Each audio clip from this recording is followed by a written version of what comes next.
नमस्कार दोस्तों, स्वागत है आपका अपने चैनल स्टडी कल्चर में। तो दोस्तों, पॉलिटी की इस सीरीज में हम इसके अगले अध्याय को देखेंगे जिसमें हम उपराष्ट्रपति के बारे में जानेंगे। इससे पहले हम लोगों ने संसद से रिलेटेड सारे अनुच्छेदों के बारे में पढ़ा, जिसमें लोकसभा, राज्यसभा और राष्ट्रपति से संबंधित जितने भी महत्वपूर्ण अनुच्छेद थे उनके बारे में जाना। तो दोस्तों, इस वीडियो में हम उपराष्ट्रपति से जुड़े बहुत ही महत्वपूर्ण अनुच्छेद और इनकी कार्य एवं शक्तियों के बारे में जानेंगे। तो चलिए दोस्तों, राष्ट्रपति के बारे में शुरू करते हैं। और हाँ दोस्तों, इसमें थ्योरी है, प्रीवियस ईयर डालना मैं भूल गया। मैं प्रीवियस ईयर का जितना भी है टॉपिक वाइज सबका मास्टर वीडियो लाऊंगा, इसलिए आप टेंशन ना लें। मैंने एमसीक्यू भी डालूंगा। पहले ये मैं पूरा पॉलिटी का लेक्चर जो थ्योरी है वो खत्म करवा देता हूँ। तो चलिए दोस्तों, वीडियो को शुरू करते हैं। तो दोस्तों, उपराष्ट्रपति का जो ये प्रावधान है दोस्तों, हम लोगों ने अमेरिका से लिया है। तो अमेरिका से मैंने प्रावधान का जो वीडियो था, जो जिसमें मैंने बोला था कि जी विभिन्न देशों से क्या क्या हमने लिया है, उसका मैंने लेक्चर बना दिया है। तो उनमें से एक ये भी है कि उपराष्ट्रपति से संबंधित जो प्रावधान थे ये हम लोगों ने कहाँ से लिया है, अमेरिका से लिया है। और उपराष्ट्रपति का जो लेख मिलता है दोस्तों, वो मिलता है भाग 5 में, अनुच्छेद 63 से 69 के बीच में। तो चलिए दोस्तों, देखते हैं अनुच्छेद 63 क्या बोलता है। अनुच्छेद 63 में जो प्रावधान है दोस्तों कि भारत का एक राष्ट्रपति होगा, भारत का एक उपराष्ट्रपति होगा। तो भारत का एक उपराष्ट्रपति होगा, इसका प्रावधान अनुच्छेद किस में मिलता है, तो अनुच्छेद 63 में मिलता है कि हमारे भारत का एक उपराष्ट्रपति होगा। इसका प्रावधान मिलता है अनुच्छेद 63 में। अनुच्छेद 64 में क्या मिलता है दोस्तों, तो वो है कि भारत का उपराष्ट्रपति राज्यसभा का पदेन सभापति होगा। जो भारत का जो उपराष्ट्रपति होगा वही राज्यसभा का पदेन सभापति होगा। मतलब जो राज्यसभा का जो सभापति होता है वो हमारे भारत का राष्ट्रपति ही होता है। तो उपराष्ट्रपति किसी भी सदन का सदस्य नहीं होता है। हाँ, तो याद रखिएगा दोस्तों, उपराष्ट्रपति जो होता है किसी भी सदन का सदस्य नहीं होता है। ये याद रखिएगा, किसी भी सदन का, ना लोकसभा का ना राज्यसभा का, किसी भी सदन का ये सदस्य नहीं होता है। लोकसभा का अध्यक्ष लोकसभा का सदस्य होता है, लेकिन लोकसभा का जो सदस्य, जैसे लोकसभा का जो सदस्य है, जैसे जो एमपी होता है, मेंबर ऑफ पार्लियामेंट जो होता है, वही लोग चुनते हैं अपने अपने में ही से किसी एक को। जो मान लीजिए लोकसभा के 545 जो मेंबर हैं, उन्हीं में से कोई एक लोकसभा का अध्यक्ष बनता है। लेकिन राज्यसभा का ऐसा नहीं होता। राज्यसभा किसी भी सदन का सदस्य नहीं होता है, उसे डायरेक्ट चुना जाता है। तो राज्यसभा का सभापति, उपराष्ट्रपति राज्यसभा का सदस्य नहीं होता। राज्यसभा का सदस्य नहीं होता है। कौन नहीं होता है, तो ये क्या बोलते हैं, उपराष्ट्रपति जो है वो राज्यसभा का सदस्य नहीं होता है, लेकिन वो राज्यसभा का उपसभापति बन सकता है, होता है। तो ये याद रखिएगा दोस्तों कि हमारा जो भारत का उपराष्ट्रपति होता है वही राज्यसभा का सभापति होता है, लेकिन वो राज्यसभा का सदस्य नहीं होता है। चलिए आगे बढ़ते हैं दोस्तों। अनुच्छेद 65 में जो प्रावधान मिलता है वो है राष्ट्रपति की अनुपस्थिति में उपराष्ट्रपति कार्यवाहक राष्ट्रपति होगा। अनुच्छेद 65 में क्या, 63 में मिला क्या, 63 अनुच्छेद 63 में कि भारत का एक उपराष्ट्रपति होगा। अनुच्छेद 64 में क्या मिला, अनुच्छेद 64 में मिला कि जो भारत का जो उपराष्ट्रपति होगा वही राज्यसभा का उपसभापति होगा।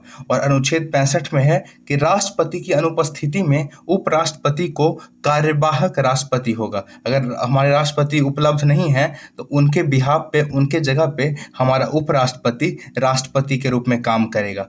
हाँ, राष्ट्रपति का पद खाली रहने पर उपराष्ट्रपति कार्यवाहक राष्ट्रपति के रूप में काम करेगा।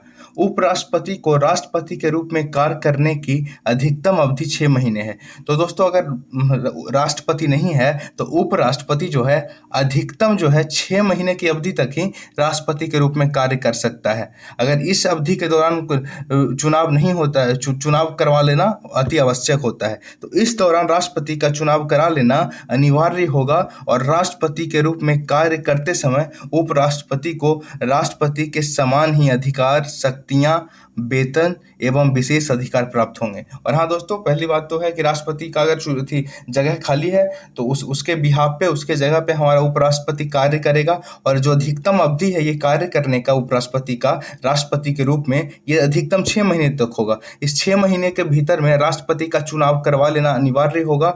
और जिस समय हमारा राष्ट्रपति अनुपस्थित होगा, मतलब वो राष्ट्रपति नहीं होंगे, तो उपराष्ट्रपति जो राष्ट्रपति होगा उसको राष्ट्रपति के तरह का ही अधिकार, शक्तियां, वेतन और विशेषाधिकार प्राप्त होंगे। जैसा कि राष्ट्रपति के पास अधिकार है वही अधिकार हमारे उपराष्ट्रपति के पास होगा, ये 6 महीने के टेन्योर में। तो अब आते हैं दोस्तों अनुच्छेद 66 पे। उपराष्ट्रपति की योग्यता और निर्वाचन। तो हाँ दोस्तों, उपराष्ट्रपति की योग्यता और निर्वाचन का जो प्रक्रिया है, इसका जो प्रावधान मिलता है अनुच्छेद 66 में मिलता है कि हाँ, और ये जो योग्यता होना चाहिए, ये तो पहला भारत का नागरिक होना ही चाहिए, कम से कम 35 वर्ष आयु पूरा कर चुका हो, राज्यसभा का सदस्य निर्वाचित होने योग्य हो, निर्वाचन के समय किसी भी प्रकार के लाभ के पद पर ना हो, और 15,000 जमानत राशि जमा करना होगा। और हाँ दोस्तों, वो इसके लिए 50 प्रस्तावक होने चाहिए राज्यसभा से, और 50 अनुमोदक भी होने चाहिए दोस्तों। तो चलिए आगे बढ़ते हैं। राष्ट्रपति की निर्वाचन प्रक्रिया। उपराष्ट्रपति का निर्वाचन संसद के दोनों सदनों द्वारा एकल संक्रमणीय पद्धति द्वारा आयोजित किया जाता है। हाँ तो दोस्तों, मैंने राष्ट्रपति के लेक्चर में बताया था कि एकल संक्रमणीय प्रणाली क्या है। तो एकल संक्रमणीय प्रणाली वही है जिसमें आप किसी एक जन को वोट नहीं दे सकते हैं, आप रैंकिंग दे सकते हैं। रैंकिंग के आधार पर आप अगर 5 जन हैं तो पांचों को रैंक कर कीजिएगा, और उसी के आधार पर वोट होता है, वोट का निर्णय होता है। तो एक भारत को जो उपराष्ट्रपति है, इसका निर्वाचन भी एकल संक्रमणीय पद्धति द्वारा होता है, और इसका जो निर्वाचन करते हैं वो लोकसभा के सदस्य करते हैं और राज्यसभा के सदस्य करते हैं। सिर्फ 2 ही सदन के सदस्य इसका निर्वाचन करते हैं दोस्तों, लोकसभा के सदस्य और राज्यसभा के सदस्य। अनुच्छेद 67, उपराष्ट्रपति का कार्यकाल और पद से हटाने की प्रक्रिया। तो दोस्तों, अनुच्छेद 66 में हम लोगों ने पढ़ा इनकी योग्यता, 65 में पढ़ा इनके उपस्थिति में काम, और 67 में है कि इनको कैसे इनका कार्यकाल कितना होगा और पद से इनको कैसे हटाया जा सकता है। तो उपराष्ट्रपति का पद ग्रहण करने की तारीख से 5 वर्ष की अवधि तक पद धारण करेंगे। जिस समय ये तारीख से ये पद पे हैं, उस समय से ये 5 साल तक अपने पद पे कार्यरत रह सकते हैं। 5 साल के बाद इनको वहां से हटना होगा।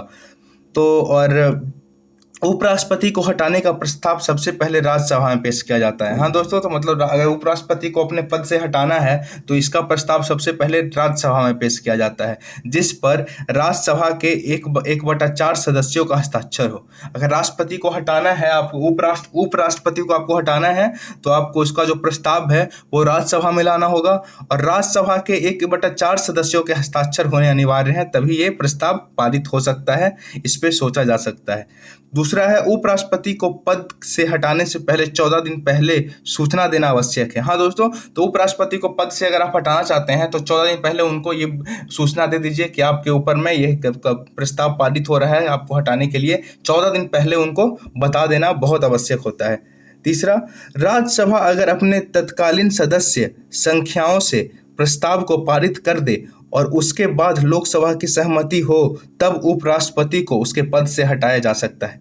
तो क्या है दोस्तों कि राज्यसभा अगर अपने तत्कालीन सदस्य संख्या से प्रस्ताव को पारित कर दे और उसके बाद लोकसभा की सहमति हो, तब उपराष्ट्रपति को उसके पद से हटाया जा सकता है। हाँ दोस्तों, तो अगर तत्कालीन जो सदस्य की संख्या जो है, तत्कालीन सदस्य संख्या से प्रस्ताव, जो सदस्य की संख्या जो मैंने बोला कि 1/4 से पारित हो जाए, और उसके बाद लोकसभा में भी उसका सहमति हो, जो सहमति से अगर राज्यसभा में पारित हो गया है कोई भी प्रस्ताव, और वही प्रस्ताव अगर लोकसभा में भी पारित हो जाता है, जैसे राज्यसभा में पारित हो गया, क्योंकि प्रस्ताव पहले राज्यसभा में लाया जाता है, अगर राज्यसभा से पारित हो गया कि हाँ उपराष्ट्रपति को हटाना है, और अगर वो लोकसभा में गया और लोकसभा में भी उसी प्रस्ताव को उसे भी पारित कर दिया जाता है, लोकसभा भी इस पर अगर सहमति जता देता है, तो उपराष्ट्रपति को अपने पद से हटा दिया जाएगा। तो क्या है दोस्तों, उपराष्ट्रपति को हटाने का प्रक्रिया जो है, पहले तो राज्यसभा में ये प्रस्ताव लाया जाएगा और राज्यसभा के 1/4 सदस्य का हस्ताक्षर होना चाहिए, और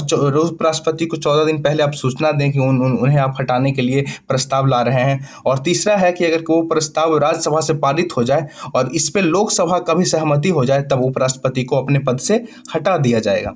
तो चलिए दोस्तों, आते हैं अगले अनुच्छेद पे। तो अगले अनुच्छेद 68 में प्रावधान मिलता है दोस्तों, उपराष्ट्रपति का स्थान रिक्त होने पर चुनाव अतिशीघ्र कराया जाए। मतलब अगर उपराष्ट्रपति का जो स्थान है वो रिक्त है, खाली है, तो जल्द से जल्द उस पे चुनाव कराया जाए। अनुच्छेद 69 में जो प्रस्ताव मिलता है वो है उपराष्ट्रपति का शपथ। जो उपराष्ट्रपति शपथ लेते हैं, इसका जो प्रावधान मिलता है, किसमें मिलता है? अनुच्छेद 69 में मिलता है। उपराष्ट्रपति को शपथ राष्ट्रपति दिलवाता है दोस्तों, याद रखिएगा। तो महत्वपूर्ण तथ्य ध्यान में रखिएगा कि भारत के प्रथम उपराष्ट्रपति डॉक्टर सर्वपल्ली राधाकृष्णन और हामिद अंसारी को 2 कार्यकाल के लिए भारत के उपराष्ट्रपति चुना गया था। हाँ, तो याद रखिएगा कि भारत के जो प्रथम उपराष्ट्रपति हैं सर्वपल्ली राधाकृष्णन को 2 बार के लिए उपराष्ट्रपति चुना गया था, और हाल ही में मतलब 5-10 साल पहले एक हामिद अंसारी हमारे उपराष्ट्रपति थे, उनको भी 2 कार्यकाल के लिए उपराष्ट्रपति चुना गया था। तो ये जो है ये 2 कार्यकाल के लिए मतलब 10 साल तक, ये मतलब 5 साल करके 10 साल तक ये क्या रहे हैं, उपराष्ट्रपति के रूप में कार्य किए हैं। तो श्रीकांत भारत एक ऐसे उपराष्ट्रपति थे जिनकी मृत्यु उनके कार्यकाल के दौरान हुई। तो श्रीकांत भारत एक ऐसे उपराष्ट्रपति थे जिनकी जो मृत्यु हो गई थी वो कार्यकाल के दौरान ही हो गई थी। तो चलिए दोस्तों, आज का मतलब जो उपराष्ट्रपति का जो ये लेक्चर था बहुत ही छोटा था। इनका जितना भी महत्वपूर्ण वीडियो था यहीं पे ख़त्म होता है, और इनसे रिलेटेड सारा अनुच्छेद भी मैंने करवा दिया, और इससे रिलेटेड तो जितने भी MCQ होंगे, जितना भी मैं जब पॉलिटी ख़त्म कर लूँगा तो इनसे जो संबंधित जितने भी अनुच्छेद होंगे सब या जितने भी चैप्टर होंगे, उस चैप्टर से रिलेटेड जितना भी अनुच्छेद होगा या जो भी पॉलिटी से रिलेटेड सारा जो प्रश्न होगा उसका MCQ मैं चैप्टर वाइज मास्टर वीडियो में अपलोड कर दूंगा। बस मैं ये पॉलिटी का जो थ्योरेटिकल वीडियो है ख़त्म कर लूँ। तो चलिए दोस्तों, आज का वीडियो मैं यहीं पर रैप अप करता हूँ। धन्यवाद दोस्तों। प्लीज़ चैनल को लाइक एंड सब्सक्राइब कीजिएगा। धन्यवाद दोस्तों।